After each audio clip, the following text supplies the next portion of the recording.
ভারতের সবচেয়ে প্রাচীন ও ঐতিহাসিক ধর্মীয় উৎসব পুরীর রথযাত্রা। হাজার হাজার বছর ধরে লক্ষ লক্ষ ভক্ত এসে হাজির হন উড়িষ্যার এক পবিত্র শহরে। কিন্তু আপনি কি জানেন, এই উৎসবের পিছনে লুকিয়ে আছে বহু অজানা ইতিহাস, বিস্ময়কর বৈজ্ঞানিক তথ্য এবং কিছু অলৌকিক ঘটনা। আজকের এই ভিডিওতে আমরা জানব পুরীর রথযাত্রার সম্পূর্ণ ইতিহাস এবং এর পিছনে পৌরাণিক কাহিনী, রহস্য এবং এমন কিছু ঘটনা যা আপনাকে অবাক করে দেবে। পুরীর রথযাত্রার সূচনা ঠিক কবে হয়েছিল তা নিয়ে মতবিরোধ থাকলেও হিন্দু পুরাণ ও বিভিন্ন প্রাচীন পুঁথিতে বলা হয়েছে এই উৎসব মহাভারতের যুগ থেকে চলে আসছে। পুরাণ অনুযায়ী দ্বারকা থেকে ভগবান কৃষ্ণ, বলরাম ও সুভদ্রাকে একটি রথে করে পুরীতে আনা হয়। ঠিক সেই ঘটনার প্রতীক রথযাত্রা। ভগবান জগন্নাথ দেব হলেন কৃষ্ণের রূপ, বলরাম হলেন তার দাদা এবং সুভদ্রা বোন।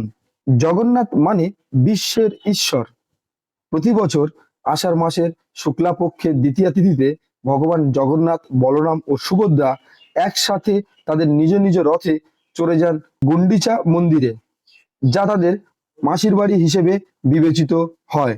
পুরীর রথযাত্রার সবচেয়ে বিস্ময়কর অংশ হলো তিনটি বিশাল রথ। প্রতিটি রথ আলাদা কাঠ দিয়ে বানানো হয়, আলাদা রং, আলাদা ডিজাইন এবং আশ্চর্যজনকভাবে প্রতি বছর নতুন করে তৈরি হয়। জগন্নাথ দেবের রথের নাম নন্দীঘোষ, যেটি ১৬ চাকা। বলরামের রথ তালধ্বজ, ১৪ চাকা। সুভদ্রার রথ দর্পদলন, ১২ চাকা। এই রথ নির্মাণে ব্যবহার করা হয় নিখুঁত জ্যামিতিক পদ্ধতি, যেটা আজকের আধুনিক ইঞ্জিনিয়ারিংকেও চমক করে দিতে পারে।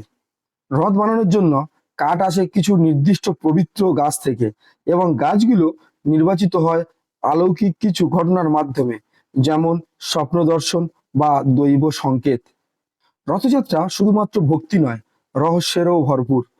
এমন কিছু ঘটনা ঘটে যা বৈজ্ঞানিকের কোনো ব্যাখ্যা নেই।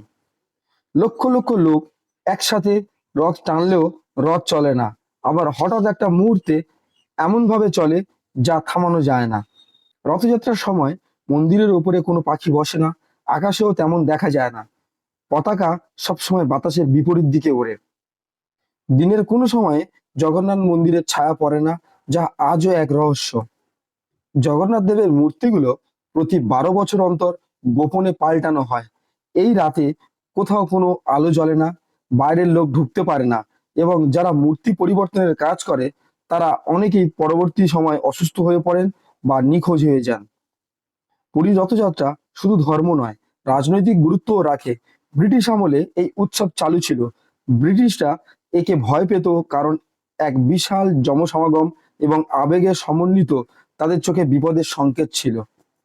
১৮২৫ সালে একবার রথ টানার সময় দুর্ঘটনায় বহু মানুষের মৃত্যু হলে ব্রিটিশ সরকার রথযাত্রা নিষিদ্ধ করার চেষ্টা করে, কিন্তু হিন্দু জনগণের চাপে তারা পিছু হটে।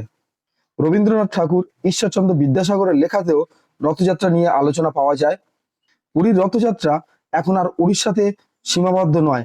আজ Kolkata, Mumbai, new York, London, Melbourne, প্রায় ৩০০টিরও বেশি শহরে রথযাত্রা পালিত হয়।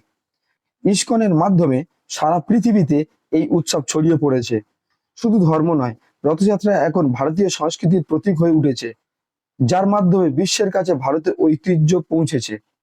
শতাব্দীর পর শতাব্দী ধরে এটি চলে আসছে, কোটি কোটি মানুষের হৃদয়ে এক অনন্য বিশ্বাসও গড়ে তুলেছে। আপনি যদি কোনোদিন পুরী রথযাত্রা না দেখে থাকেন, তাহলে অন্তত একবার জীবনে সেই অভিজ্ঞতা নেওয়া উচিত। এই রথের চাকা শুধু মাটিতে ছুঁয়ে চলে না, আমাদের আত্মাকেও ছুঁয়ে চলে। ভিডিওটি ভালো লাগলে একটি লাইক দিন, শেয়ার করুন আর সাবস্ক্রাইব করতে ভুলবেন না। জয় জগন্নাথ।